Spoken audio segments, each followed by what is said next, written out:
We are coming towards the end, folks. Here we are at the lower leg, ankle, and foot. You know the drill. I'm going to be following along right from the chapter outline. And my goal here in this video portion is to get through the anatomy and talk about the bones, ligaments, and muscles. And then, of course, leave our kinetic analysis for lecture. Okay, so lower leg, ankle, and foot. As you can see on your notes there, we have a lot to do. So this area might seem relatively small, which it is, but there's a lot of moving parts. So what are the functions? Well, as you can see, this is a weight-bearing region of the body. It's not going to bear as much weight per se as the hip and knee in terms of loads, but it's still a weight-bearing joint. So as we land, when we're running, weight-bearing. Even as we stand, weight-bearing. As such, the ankle and foot has to be able to absorb forces. So these are functions, if I was going to categorize this.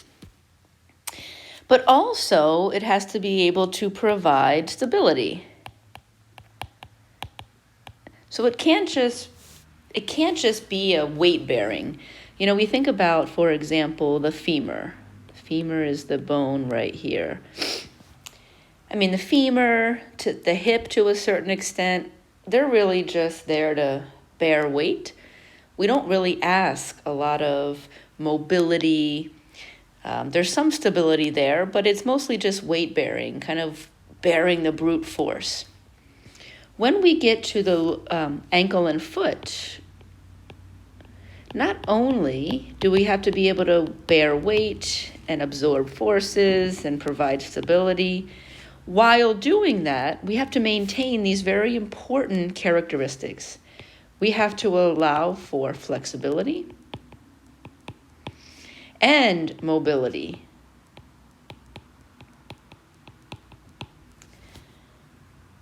So in a lot of ways, the lower leg, ankle, and foot, it's combining everything that we've talked to up until this point.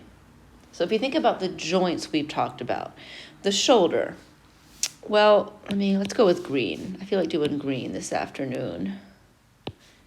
The shoulder was all about mobility, right? We got to be able to move it so we can reach for things, throw things. It's not weight bearing. It's all about mobility. The elbow is also about mobility, and the wrist and hand, our ability to just grasp things. So the upper extremity was much more about dexterity of movement for your hand and mobility. It doesn't have to really bear any weight. We just have to be able to complete our activities of daily living, reach for things, etc. Once we got to the hip and the knee, we started talking more about weight bearing and stability. The knee, we had to be able to have stability and some mobility, but not the same as the shoulder, not the same as the lower leg, ankle, and foot. Really, the knee, because it's a modified hinge joint, we're only just asking for the stability to prevent from too much side to side or front and back motion. It doesn't give us, the knee doesn't give us mobility like the shoulder does. But yet, here we are in the ankle and foot. We have to be able to bear weight, and we have to be able to have that flexibility and mobility. So in that way, we're combining the best of both worlds. We're combining the mobility of the upper extremity with the ability to weight bear. And of course, I would be remiss if I didn't talk about this is the contact point for us to be able to walk. So there's just so much going on.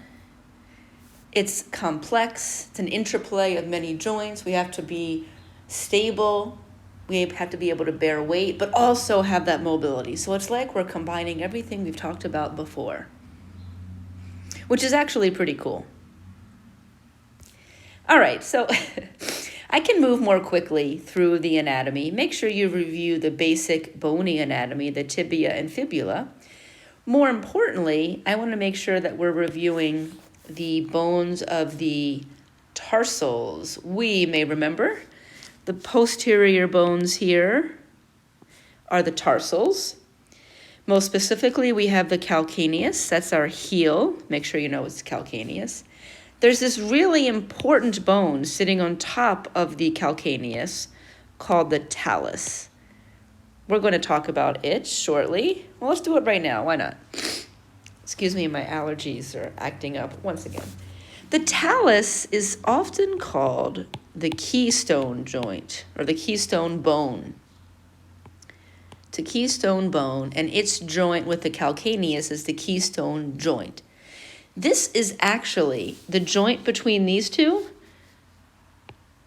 This joint right here, it's actually called the subtalar joint, which we'll talk about, but this is where the most mobility happens.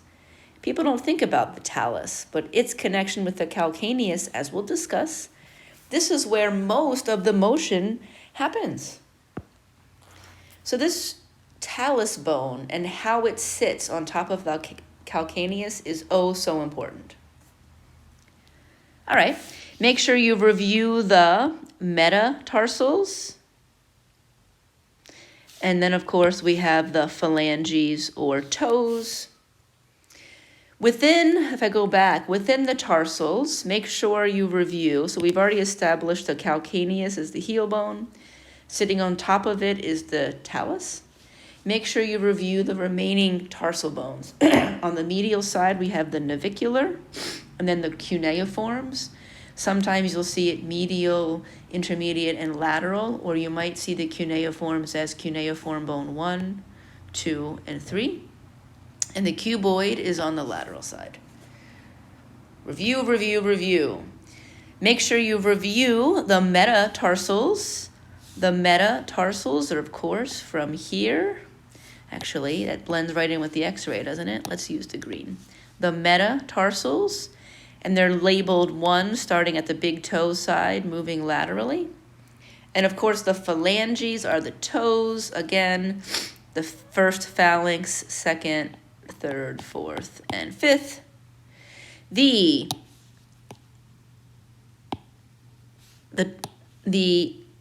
phalanges have 3 parts: proximal, middle, and distal. Proximal, middle, and distal. Same thing for the phalanges 2, 3, 4, and 5. Proximal, middle, and distal. The big toe only has a proximal and distal, only has 2 segments. And as you can see from this picture here, there's another way of grouping it. So in addition to doing tarsals, these are the tarsals, metatarsals, and phalanges. Another way to separate these, let's choose a different color. Blue. So on the right here, I have tarsals, metatarsals, and phalanges. On the also pictured, we can talk about the hind foot, which is the calcaneus and talus, midfoot, which represents the remaining tarsals, and then the forefoot would be everything forward. So the tarsals, metatarsals, and phalanges, that tends to be a more anatomical way to talk about the foot and ankle. But the hind foot, midfoot, and forefoot, we talk about this functionally. You know, you can have a midfoot sprain. We can talk about the kinematics of the hind foot and then how the midfoot might compensate. So the hind foot, midfoot, and rear foot, hind foot, midfoot, and forefoot. By the way, hind foot or rear foot. That's why I was getting confused. Either way. So we'll talk about that functionally. Okay. Let's talk about the joints, folks. We're going to start with the distal tibiofibular joint. You got it. It's the distal joint between the tibia and the fibula. We did talk about the proximal tibiofibular joint in and around the knee, but now we're talking at the distal. So the joint is formed by the distal tibia and fibula. We're not going to discuss any movements that happen here. It's pretty much a non-movable joint. Maybe some gliding happening microscopically, but nothing to really write home about. So you don't need to know any movements. I do want to mention, though, a very important ligament in this area. So this picture on the right is showing the anterior tibiofibular ligament. So this right here is the anterior tibiofibular ligament. And again, isn't it nice that the ligaments are named for the bones they connect? So the tibiofibular ligament goes between the tibia and the fibula on the anterior side. Sometimes it's referred to as the tib-fib. The anterior one here is what is sprained if you have a high ankle sprain. There's also one on the posterior side, so down here this is showing you a posterior view, even though it's kind of blurry. So the posterior tibiofibular would be on the posterior side between the tibia and fibula.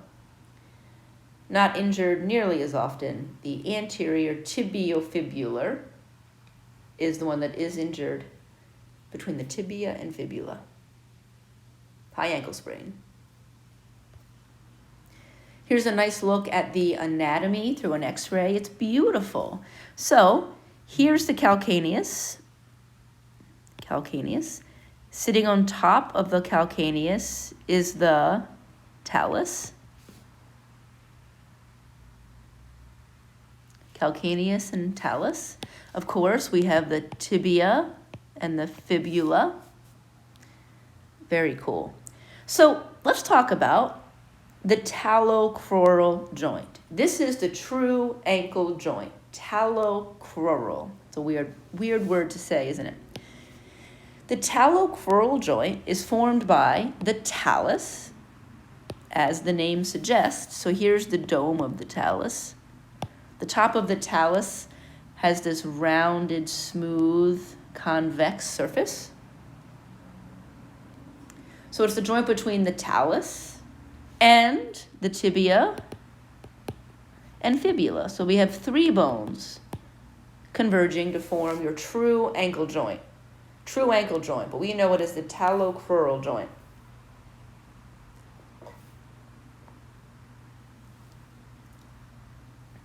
Talocrural, joint between the talus, tibia, and fibula. As you can see, the calcaneus does not play a role in our true ankle joint. What are the articulating surfaces? We can be a little more specific, and we're going to say the dome of the talus. So all I'm pointing out here is that the top of the talus forms this convex surface.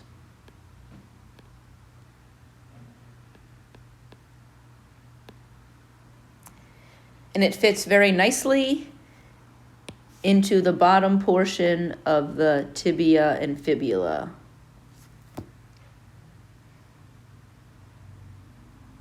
So we can just say dome of the talus, reaching up into the tibia and fibula. We're going to palpate in lab. The distal end of the tibia has that round bump called the medial malleolus. Hopefully, maybe you remember this from anatomy and physiology. That's the medial bump you feel at your ankle. It's actually the tibia coming down. And then on the lateral side, the end of the fibula forms a round ball called the lateral malleolus. So these malleoli come down over each end of the talus, and that forms a really nice, strong joint.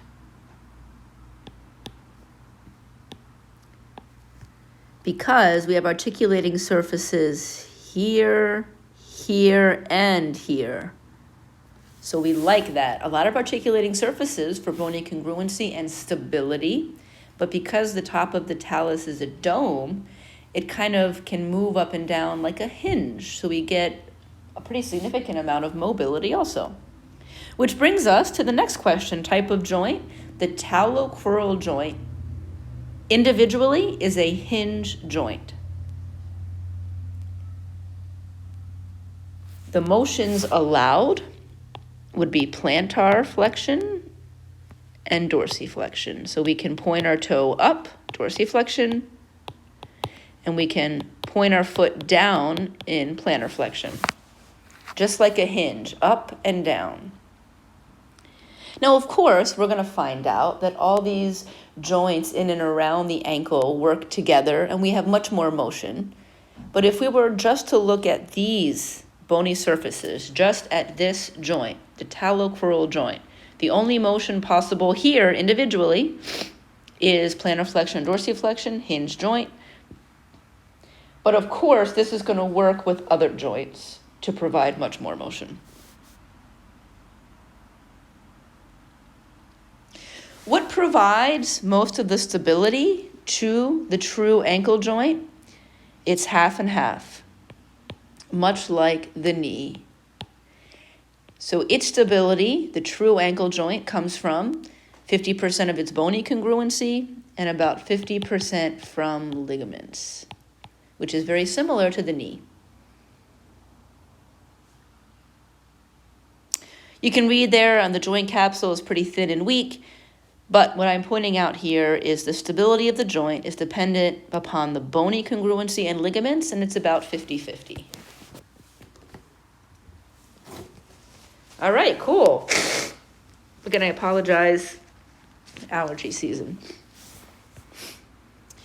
What about some of these supporting ligaments? This is kind of cool on the right, if you're like me and you like cool things, but this is a cadaver where they've taken away all the muscles, and we can just see the talocrural joint as it is.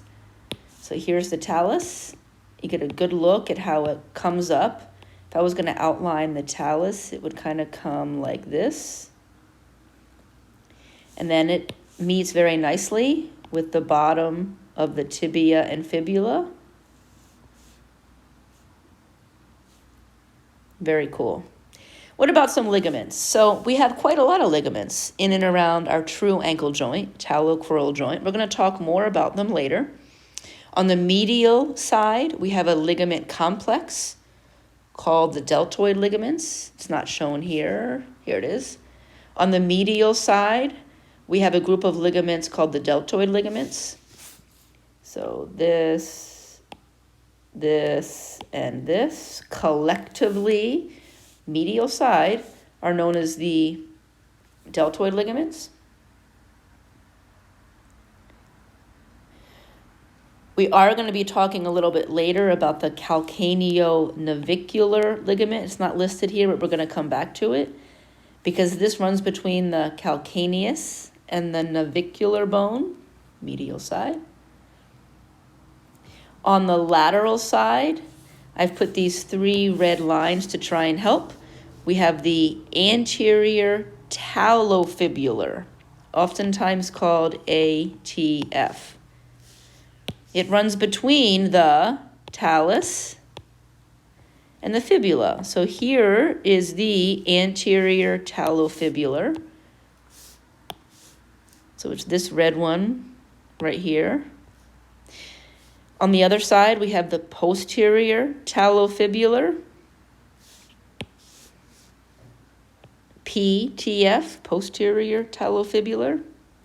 And then the bottom of that T is the calcaneofibular, between the calcaneus and the fibula, forms a T. Now, some of these ligament names are going to start to sound familiar, so that's why I just want you to pay attention as you're studying. Here we're talking about the talofibular ligaments, anterior and posterior talofibular. We had previously talked about the anterior and posterior tibiofibular ligaments. So the anterior and posterior tibiofibular were joints of the distal tibiofibular. So here's the posterior tibiofibular and the anterior tibiofibular, because it goes between the tibia and the fibula. Now here at the true ankle joint, we're talking about the anterior and posterior talofibular. So be careful. Also, here we have the calcaneofibular, goes between the calcaneus and the fibula, and here's the calcaneonavicular. So calcaneonavicular, calcaneofibular. One is medial, one is lateral, but if you know the bony anatomy, that will enable you to figure it out. So just spend some time, because some of the names do sound similar. All right, the last main joint, before we get to the foot, is the subtalar joint. So we just finished talking about the talocrural joint, your true ankle joint, joint between the talus, tibia, and fibula. Hinge joint allows dorsiflexion and plantar flexion. What you may not be as familiar with is the subtalar joint. And that's what I was getting all excited about with the talus. The talus, so important. So important that we have to talk about the joint between the talus and the calcaneus. That is the subtalar joint, formed between the talus and the calcaneus. The talus bone, I will color in red, and the calcaneus, your heel bone, is in green. I've put a red line here to show you the joint between them. The joint between the talus and the calcaneus is called the subtalar joint. If you're wondering, it gets the name subtalar because this joint is at the bottom end of the talus. Sub means underneath. We don't need to really get that specific with the articulating surfaces. We can just say talus and calcaneus. If you're wondering, the bottom of the talus is convex and the calcaneus is concave, so they fit together very well.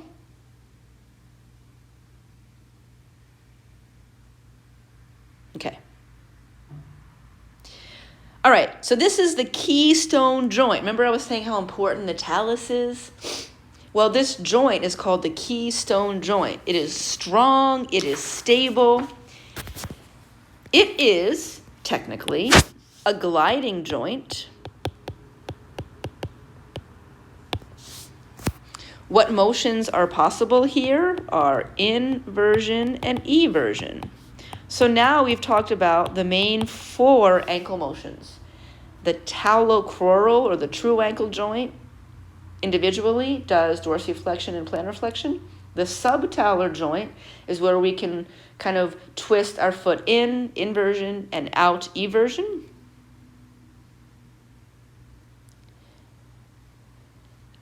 Even though it's a gliding joint, this is a very strong, stable joint. A lot of times this is where we really want to focus on the motion and the ligaments and everything because it's so important. I'm going to skip down for one moment to the calcaneonavicular ligament.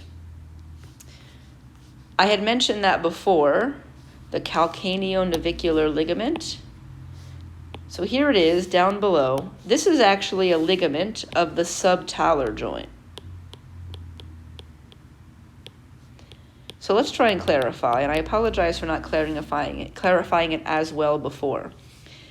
On this view, it's a medial view of the ankle. The deltoid ligament complex, the deltoid ligaments, these are ligaments of the true ankle joint, which is the talocrural joint. So the deltoid ligaments were ligaments associated with the talocrural joint. Now we're looking a little bit further inferiorly, and because we're going between the calcaneus and navicular, this is really a ligament that is associated with the subtalar joint. This is sometimes called the spring ligament because it is so important with gait. After we put our foot down during stance, when we go to toe off for the next step, this is a ligament that is so important for holding that potential energy, and then like a rubber band that's released, turning that into kinetic energy and helping us to spring forward. But we will talk about that later. So now we're just identifying calcaneonavicular ligament, medial side between the calcaneus and navicular, also called the spring ligament, is associated with the subtalar joint.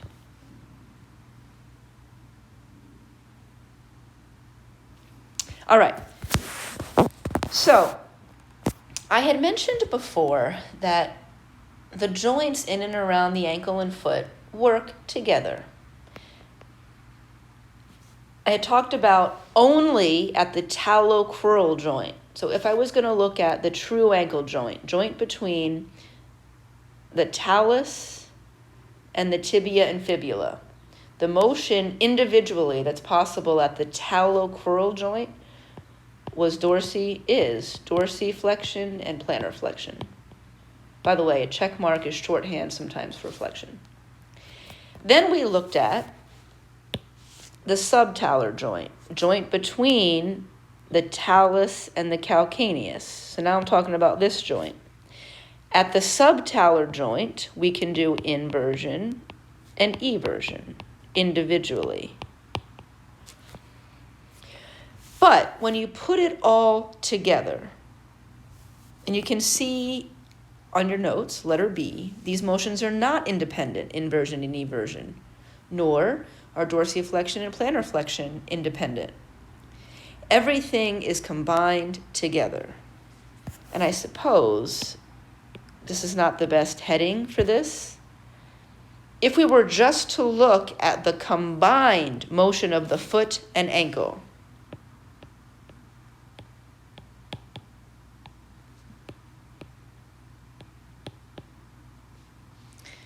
I had a little added blip there. The combined foot and ankle motions. So even though we've already outlined the individual contributions on the right here from the talocrural joint and on the left from the subtalar joint, functionally, when we're looking at the combined motions, we tend to talk about the motions combined as pronation and supination. These are the combined motions. I would like you to know that. So the combined motions of the foot and ankle, collectively we call pronation and supination. We are looking at the back of a right foot. So pronation, someone that has flat feet, their arch is kind of low, and the arch and the foot kind of angle down towards the ground. Pronation is that movement, kind of pushing the inside of your foot down towards the ground, like someone who has flat feet. Supination is the other, someone that has a high arch, and we're going to do this in lab as practice as well. But someone who has more of a high arch, it's almost like they're moving the medial aspect of their foot higher off the ground. This is what we call the combined motions, pronation and supination. It's a little bit different, obviously, from the pronation and supination at the forearm. That is really simply a pivot motion of the radius over the ulna. This pronation is technically a combination of eversion, abduction, and dorsiflexion. You do not need to know this. You don't need to be able to list. I'm going to talk about it because I think it's interesting, but you're not going to have to list those three. If you were wondering, this is all extra. Eversion is what's happening at the subtalar joint. Dorsiflexion is what's happening at the true ankle joint or talocrural joint. So during pronation, the subtalar joint is everting. The talocrural joint is dorsiflexion. And then the joint of our the joints in our feet, our foot joints, our feet joints, are abducting, moving away from the midline. Collectively, that's what gives us pronation. Therefore, on the other hand, during supination, when we lift our arch off the ground, inversion is what's happening at the subtalar joint, plantar flexion at the talocrural, and then our feet are adducting. But you don't need to know those. Just know our combined motions, pronation and supination. All right. Finishing up the anatomy, I can move pretty quickly here. Our mid-tarsal joints, I have circled in red here, our mid-tarsal. These are joints between the individual tarsal bones. I just want you to be able to know the two, the calcaneocuboid, more on the lateral side, and the talonavicular on the medial side. Come on, folks. The name of the joint tells you what bones it connects. Calcaneocuboid, joint between the calcaneus and the cuboid. Talonavicular, joint between the talus and navicular. You don't need to know what types of joints these are. If you're wondering, the talonavicular is a modified ball and socket joint. The calcaneocuboid is pretty much a gliding joint. You don't need to know that specifically. These motions, the slight motions here, can help the overall foot and ankle. Just be able to identify these as mid-tarsal joints. Moving further towards the front of the foot, now we have the tarso-metatarsal joints, joints between the tarsals and metatarsals. That's all I need to know. Joint between the front row of tarsals, technically the cuboid and the cuneiforms, but tarsals, joint between the tarsals and the metatarsals. These are gliding joints, and their motion just helps the overall motion of the foot and ankle. Works together with other joints to help the overall motion of the foot and ankle.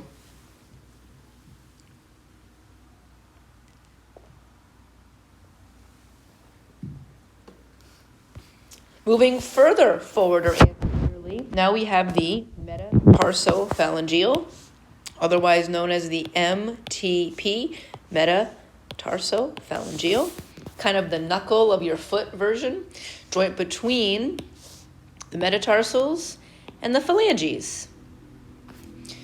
The MTP joints are condyloid, kind of like a mini ball and socket. So we'll just leave it at that. Movements allowed, just think of it as a mini ball and socket.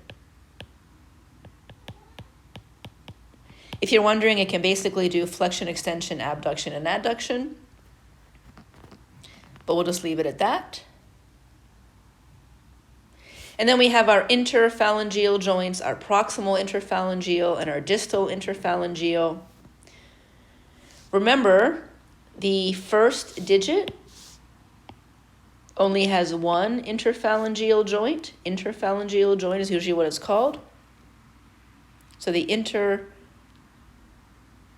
interphalangeal joint would be this is kind of confusing. So let's be very clear here. Okay, let me label them for you. This is the interphalangeal joint. The interphalangeal joint, it is found only in the first digit.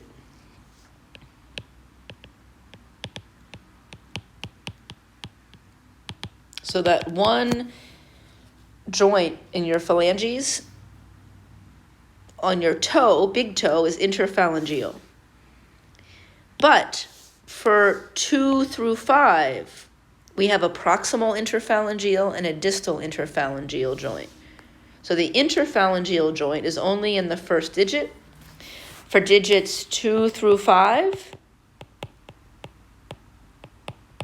the 2 through 5 little piggies, we have a proximal interphalangeal joint. I'll circle these in black.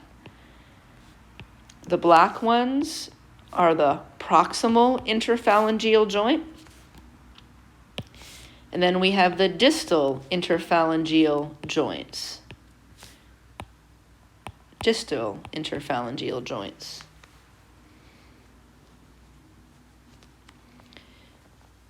Digits 2 through 5 have a proximal interphalangeal and a distal interphalangeal joint. The first digit only has the interphalangeal joint, only one. All of these, every one of them are hinge joints, which means they can only do, I don't need two E's. The hinge joint can only do flexion and extension. It is interesting to point out at these joints, we do have little collateral ligaments on either side. Oh, that was little Oscar that made his appearance on this video. Come here, Oscar. You want to say hi?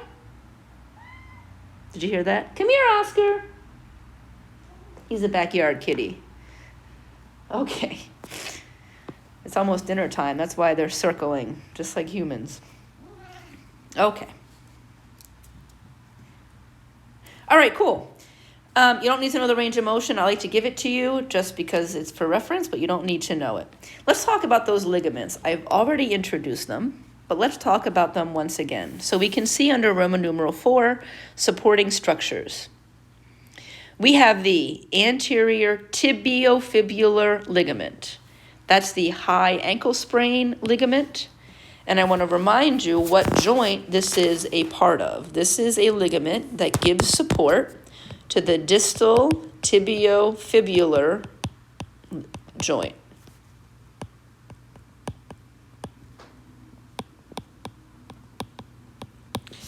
This is what is injured in a high ankle sprain.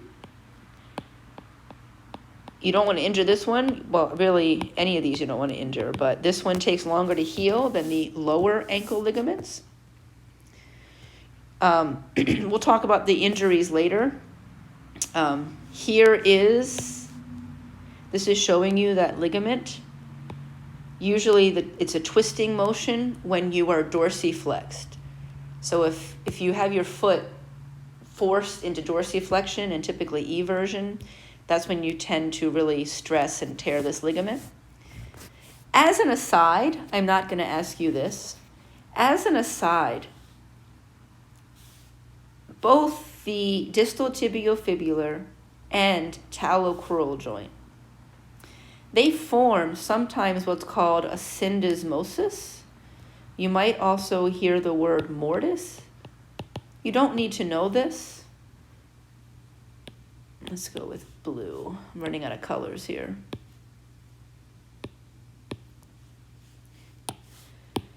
Syndesmosis or mortise is just another word for how these bones fit together. How the fibula and tibula form like a hood almost over the top of the talus. This arrangement where the tibia and fibula kind of form like a little hood where it has the bony prominences that come down, the malleoli. This relationship between the bones is sometimes called a mortise or a syndesmosis. You don't need to know that. I'm just putting it there, so if you hear it, fine.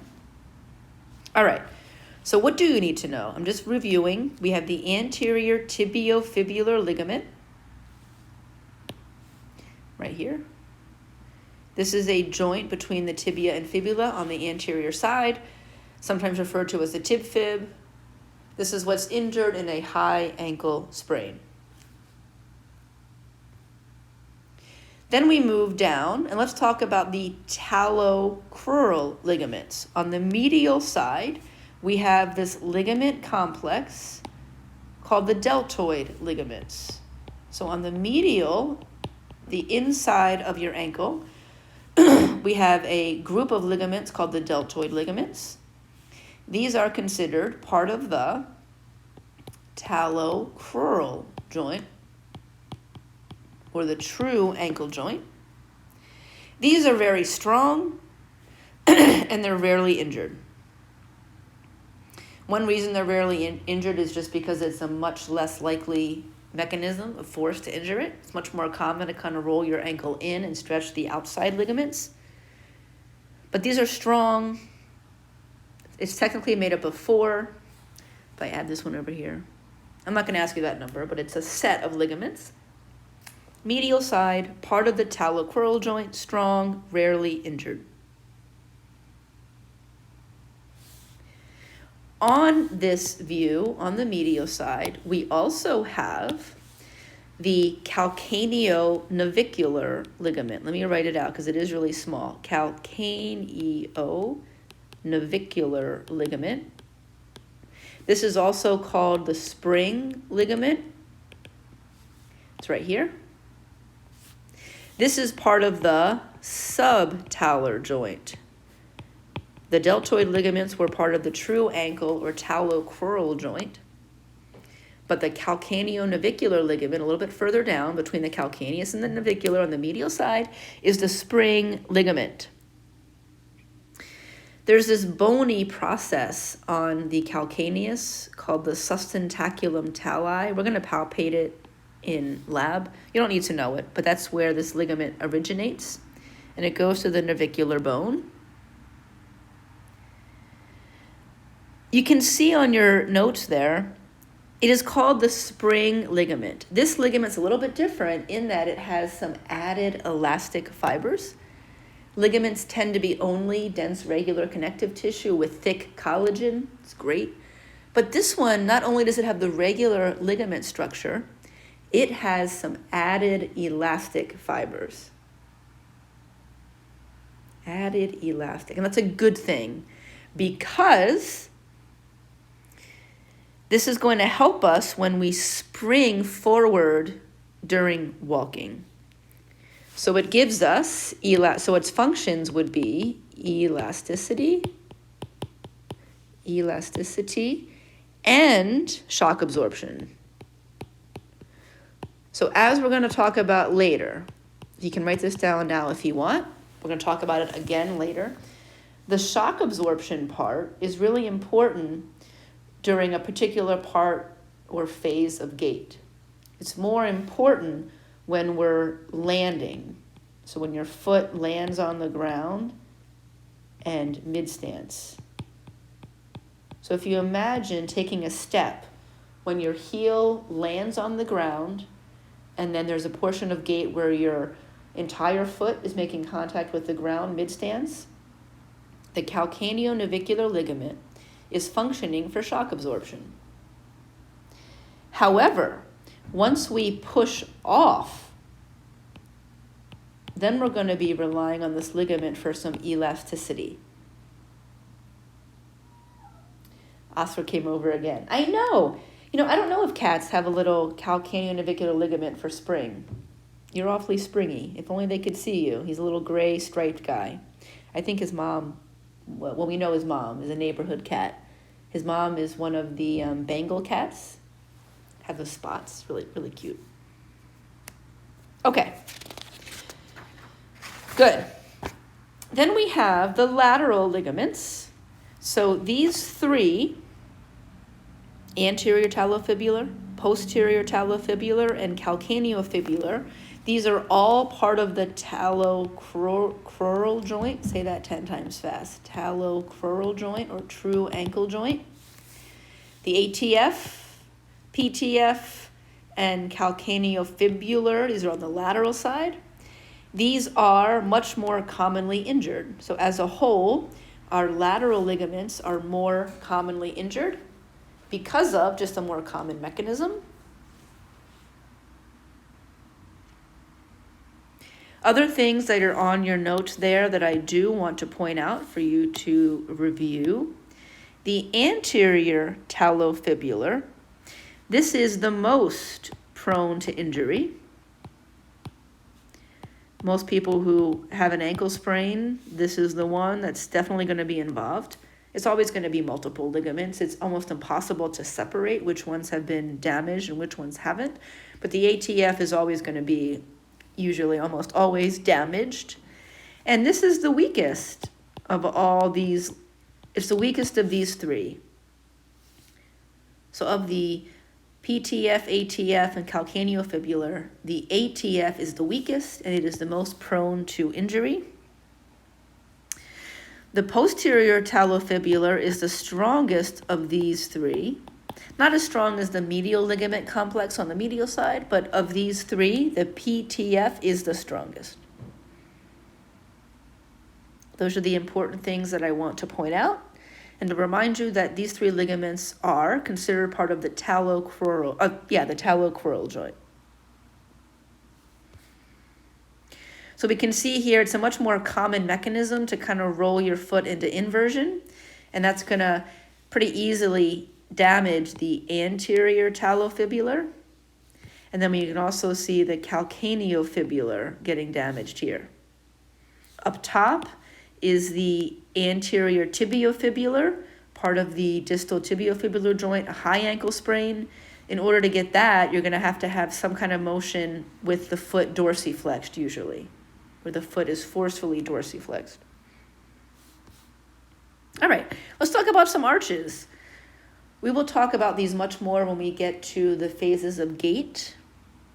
You can see there, these arches as a whole have two big functions: shock absorption when we're in stance, in mid-stance. So when we land, it's very similar actually to the calcaneonavicular ligament.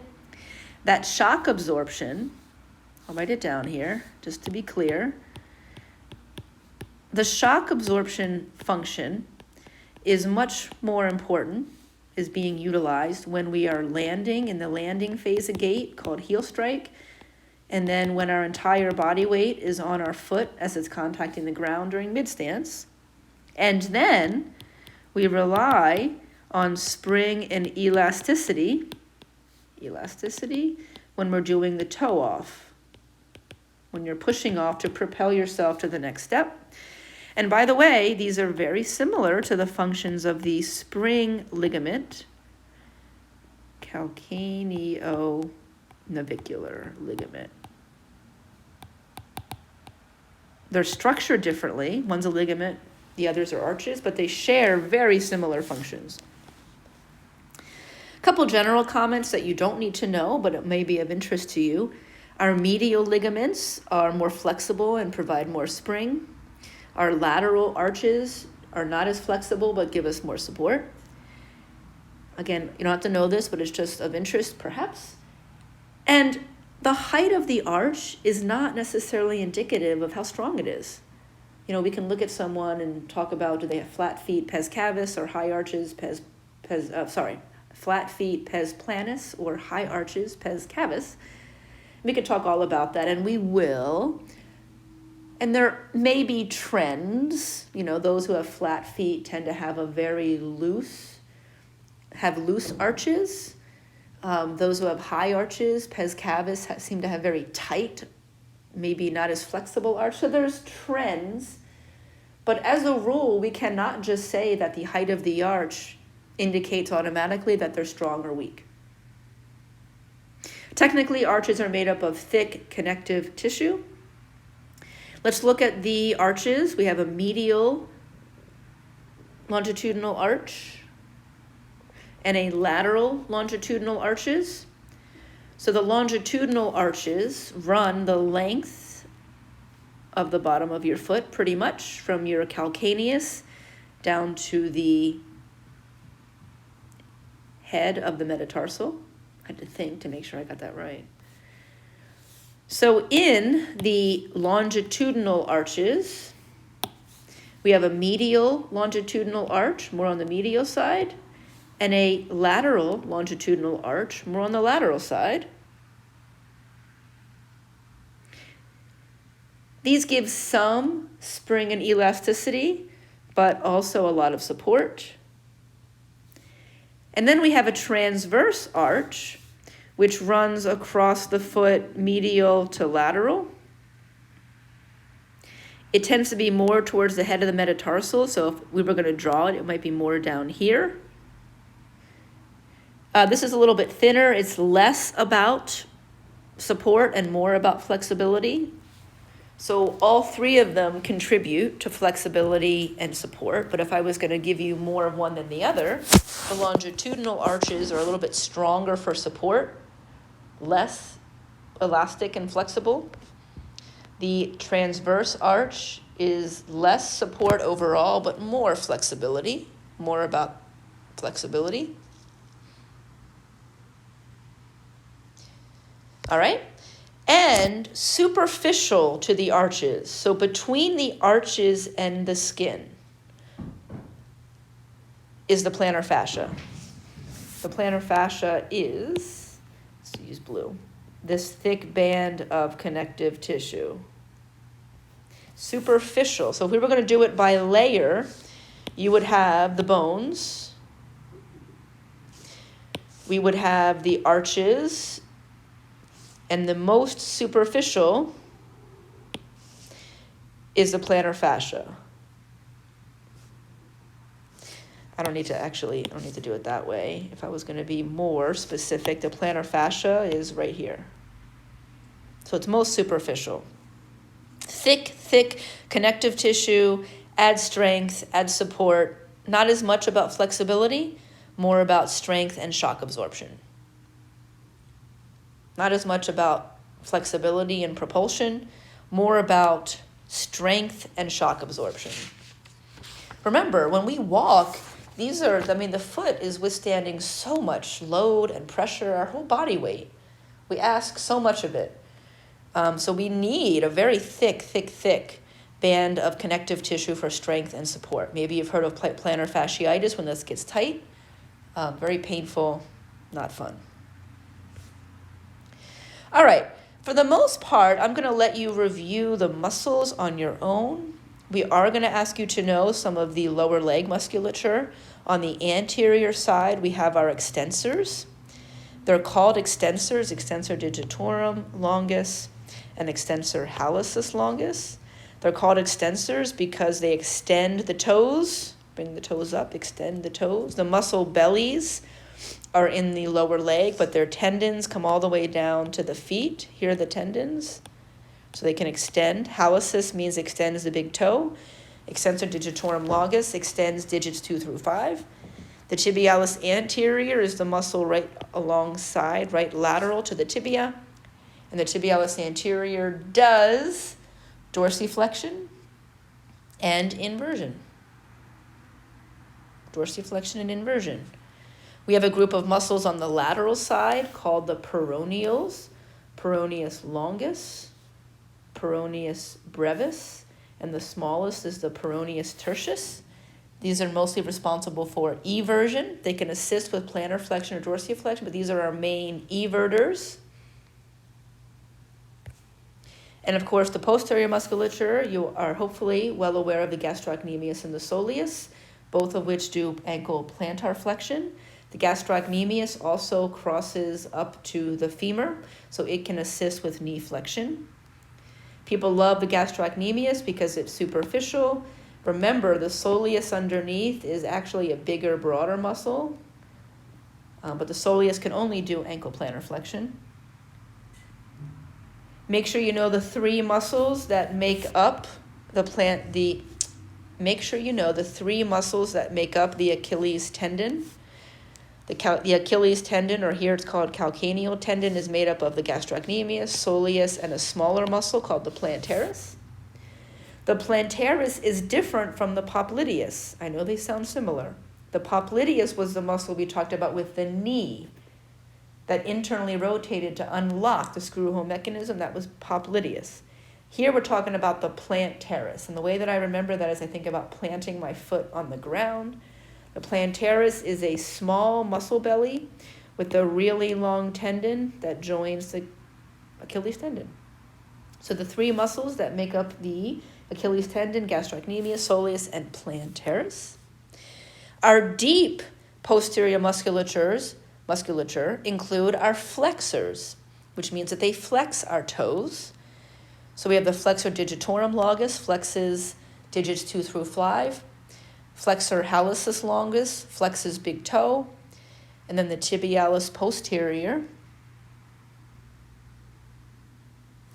The tibialis posterior is one that does plantar flexion and inversion.